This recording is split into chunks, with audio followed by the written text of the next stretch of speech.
Je vous précise d'abord certains points de notre célébration. D'abord, pour les personnes qui désirent s'asseoir et qui n'ont pas de place à la salle Saint-Augustin, nous avons fait comme une chapelle annexe avec la transmission en télévision, donc avec le son et l'image. Alors si vous voulez bien vous asseoir et bien profiter de la cérémonie, vous pouvez très bien aller à la salle Saint-Augustin. Pour la communion, s'il y a un groupe de personnes, il y en aura certainement un prêtre portera la communion à la salle Saint-Augustin. La communion sera donnée aussi pour les personnes qui sont à la tribune, près de la porte de la montée de la tribune. Un prêtre descendra au moment de la communion pour cela. Et puis 4 prêtres donneront la communion ici. Pour la procession du Saint-Sacrement, voici l'ordre à respecter: la croix en tête, suivie des femmes et des enfants. Puis les enfants, les petits-enfants qui jettent des fleurs. Puis le Saint-Sacrement. Et 100 personnes entre les enfants et le Saint-Sacrement. Les prêtres derrière le Saint-Sacrement, puis les hommes et les jeunes gens. Voici l'ordre à respecter pour monter jusqu'au reposoir et aussi en redescendant. Je vous recommande de bien chanter, tant que vous pourrez, ces louanges de Jésus vivant, de Jésus, le sacrifice vivant toujours au milieu de nous, de Jésus avec son corps, son sang, son âme et sa divinité que nous adorons. Cet après-midi, à 2h15, c'est les personnes qui voudront avoir des explications sur la cérémonie de 3h pourront venir ici à l'église, où il y aura aussi une petite répétition des chants de la cérémonie, de 14h15 à 14h45 environ. Et puis c'est à 15h qu'aura lieu la liturgie de la profession perpétuelle, présidée par Monseigneur l'évêque Jean Hermile, à 15h précises.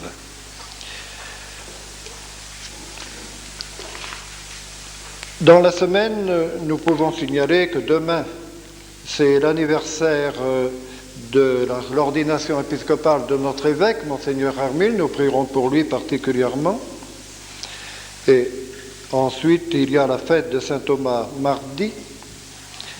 Et samedi, c'est le premier samedi du mois, comme toujours, ces jours-là, ces soirs-là.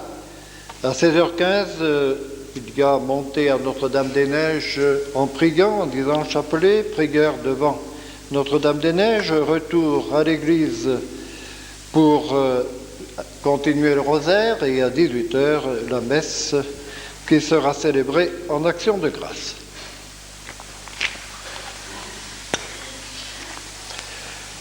La messe, on l'appelle souvent actuellement Eucharistie. Qu'est-ce que cela veut dire, justement? Cela veut dire action de grâce. Eh bien oui, aujourd'hui, nous avons une grande action de grâce à adresser à Dieu.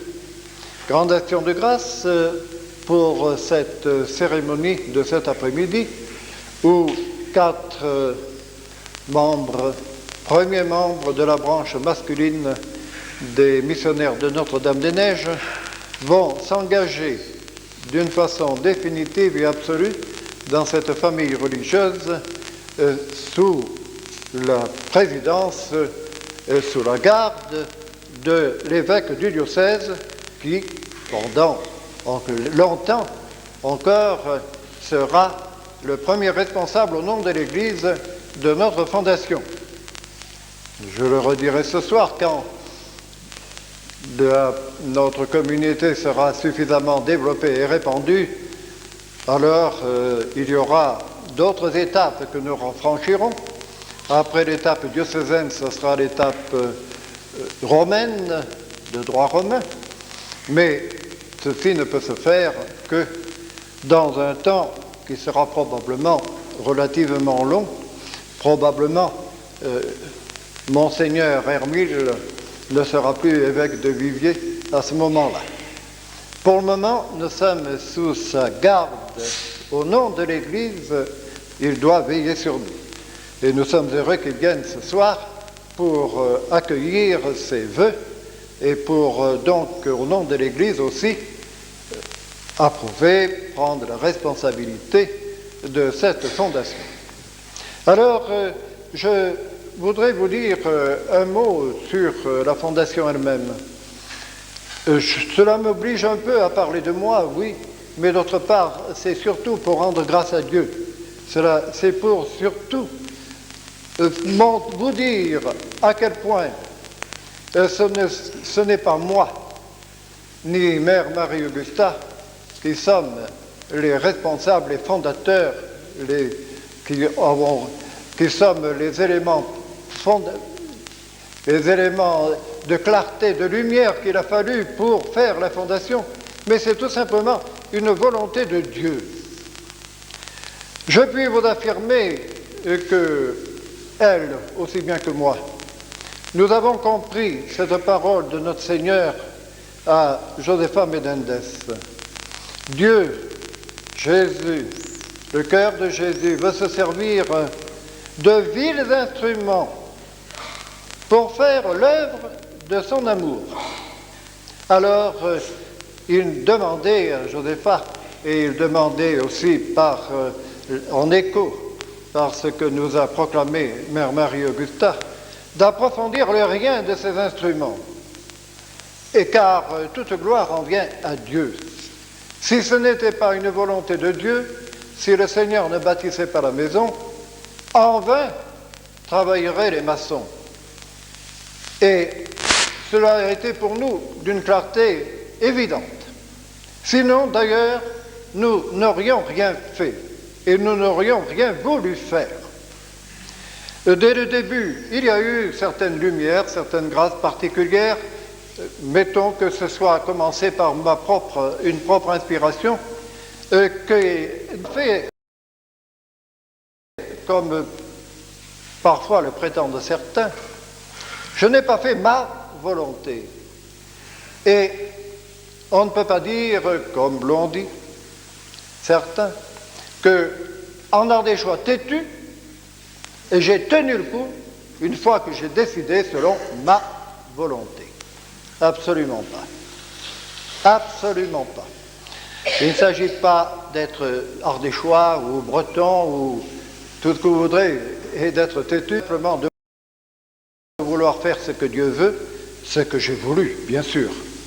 Et ce que j'ai voulu, une fois que cela a été clair, pour moi, évident, que j'ai voulu avec persévérance, c'est certain. Mais c'est tout.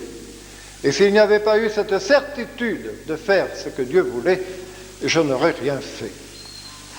Cela a eu lieu dès le début, puisque j'avais décidé d'être missionnaire quand notre Seigneur, dans des actions de grâce après la messe répétée, m'a fait comprendre qu'il fallait que je désire autre chose, une fondation nouvelle. Cela a changé mes vues. J'ai dit oui. Ensuite, quand je me suis trouvé à Paris, que j'ai constaté que ceux qui, en principe, voulaient aussi cela, renonçaient et disaient « Nous faisons ce que notre évêque nous demande, peut-être un jour il pourra partir quelque chose dans un coin peut-être assez obscur, mais pour le moment, nous ne voyons pas la possibilité d'en faire davantage. » J'avais la décision donc de m'engager dans ce sens avec d'autres, sans être responsable. Je suis revenu au diocèse de Viviers en disant, eh bien, quand le Seigneur voudra, on verra bien. Et moi qui avais pensé n'être jamais curé, j'étais persuadé que je ne serais jamais curé. Il y a 38 ans que je le suis ici. Et c'est comme cela que, par la conduite providentielle, j'ai rencontré Mère Marie-Augusta, qui, Dieu nous a donné un signe un signe qu'il fallait que nous travaillions ensemble, que c'était évident, que c'était certain. Donc, dès ce moment-là, on a mûri la décision, pas sans peine. Je n'aurais pas voulu, moi, prendre la responsabilité. D'ailleurs, j'étais trop jeune. Et ensuite, avec quelle sécurité spirituelle, poussé par Dieu, encore une fois, par de longues prières, poussé par les grâces de Mère Marie-Augusta, qui a eu une vie de prière extraordinaire, continuelle et de souffrance, et qui a eu une certitude dans ce sens-là, que je devais prendre la responsabilité. Poussé par tout cela, avait, après une semaine de prière à Châteauneuf-de-Galore, après de longs entretiens avec Marthe Robin, un peu aussi avec le Père Finet, mais essentiellement avec Marthe Robin, j'ai eu la clarté, la certitude que oui, il fallait encore que je dise oui. Et j'ai dit oui le 1er janvier 1946. Alors, bien sûr, c'est ce jour-là que je me suis engagé. Ce n'est pas ce soir que je m'engage. C'est la date de ce 1er janvier 1946. Donc, il y a autre chose aujourd'hui. De ma qualité, de ma volonté, certifiée par l'Église, et d'être membre des missionnaires de Notre-Dame-des-Neiges. Mais le oui, l'engagement a été pris le 1er janvier 1946. Et puis après, nous avons eu encore des confirmations absolument de la volonté de Dieu, de par les grâces spéciales de Marthe Robin, d'une part, de par les grâces spéciales de Mère Marie-Augusta aussi, et nous sommes engagés tous les deux dans cette responsabilité. Je peux dire que nous n'avons pas fait ce que nous voulions, ni l'un ni l'autre. Non. Nous avons fait ce que Dieu voulait que nous fassions. Et cela nous a étonnés. Oui, cela nous a surpris. Et au fur et à mesure, nous avons essayé de bien comprendre dans la prière et dans la soumission totale et dans la confiance. Essayer de bâtir ce que Dieu voulait que nous bâtissions. Et cela a duré des années. Il y a eu cette grosse épreuve humaine pour moi et pour mes filles, la mort de Mère Marie-Augusta, quand il nous semblait que la fondation n'était pas achevée. Et en effet, elle n'était pas achevée. Et cependant, il y avait aussi la confiance que Dieu agirait comme il avait déjà agi avant, avec sa providence très délicate, très maternelle. Et c'est ce qui s'est trouvé. Et c'est ce qui a fait qu'il y a 9 ans déjà, les premiers frères se présentaient pour devenir eux-mêmes missionnaires de Notre-Dame-des-Neiges. Il y a 9 ans. 9 ans de mûrissement, 9 ans de réflexion, de prière, 9 ans de lutte, de souffrance, de pas mal de contradictions, mais 9 ans aussi de grâce, et de grâce de formation intérieure particulièrement. C'est au bout de ces 9 ans que nos 3 jeunes frères sont prêts maintenant à s'engager. Ils savent où ils vont, ils ne sont pas en recherche, ils ont une règle, ils ont le fondement des constitutions, ils ont beaucoup de signes de Dieu pour leur volonté, pour leur vocation.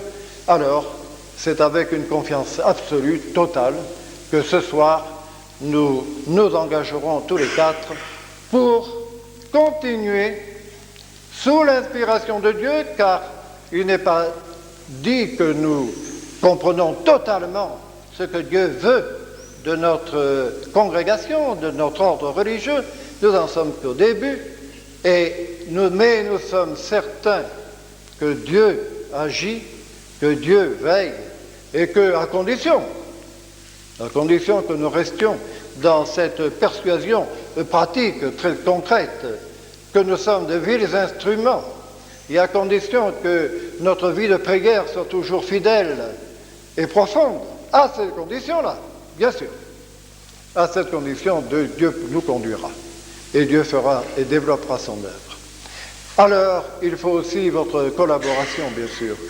Il faut l'aide de votre amitié, de votre prière. Et nous allons bien la demander en rendant grâce au Seigneur pour Saint Pierre et Saint Paul, pour la fondation de l'Église catholique sur laquelle nous sommes bâtis et nous voulons être bâtis sur le rocher de Rome, par-dessus tout. A voulu